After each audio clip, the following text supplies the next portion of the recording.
شیخ بتا رہے تھے کہ 3 بوائز کا گاڑی میں ایکسیڈنٹ ہوا اور تینوں کی ڈیتھ ہو گئی. انہوں نے کہا شیخ ہمارے دوستوں کی ڈیتھ ہو گئی تو جنازہ ہے, کفن دفن کا بندوبست کرنا. تو شیخ نے کہا کتنے لوگ ہیں؟ انہوں نے کہا 3 ہیں. انہوں نے کہا میں اکیلے نہیں آؤں گا, آئی ول برنگ سم پیپل ود می غسل دینے کے لیے.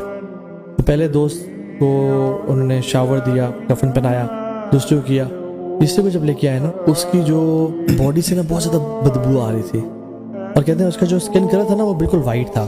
کہتے ہیں as soon as we started washing his body وہ کلر چینج ہوتا گیا, اور کہتے ہیں وہ اتنا کالا ہو گیا, اتنا بلیک ہو گیا جیسے ایک بلیک لوگ نہیں ہوتے, کہتے ہیں چارکول زیادہ برائٹ ہوتا ہے اس بندے کی باڈی سے. اور کہتے ہیں کہ اس کی اندر سے اتنی بو آنا شروع ہو گئی اس مغسلہ میں کہ ہم حیران ہو گئے کہ یہ کیا ہو رہا ہے. ہم باہر گئے, ہم نے کہا ماسک کیا آپ, انہوں نے ہمیں ماسک دیا. ہم واپس آئے, ہم نے کافور, ہم نے بخور جلائے, ہم جلدی کر رہے تھے اور ہم سے برداشت نہیں ہو رہا تھا, ہمیں سانس نہیں آ رہا تھا. ہم دوبارہ باہر گئے, ہم نے کہا اور ماسک ہے, ہم نے ڈبل ماسک لیے.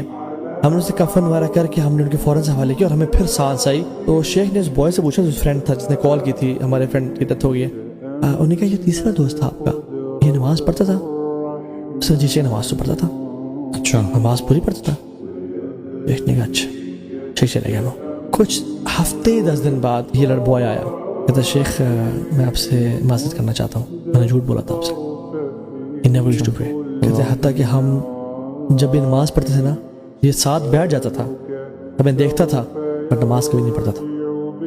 شیخ کہتے ہیں آئی نیو اٹ, اور مجھے پتہ لگا تمہیں جھوٹ بولا ہے, بٹ میں تمہیں ریٹیلیٹ نہیں کرنا چاہتا اس پرٹیکولر سچویشن پہ. شیخ کہتے ہیں میں نے آج تک کسی بندے کو نہیں دیکھا جس سے جو نمازی ہو اس کی یہ حالت ہو.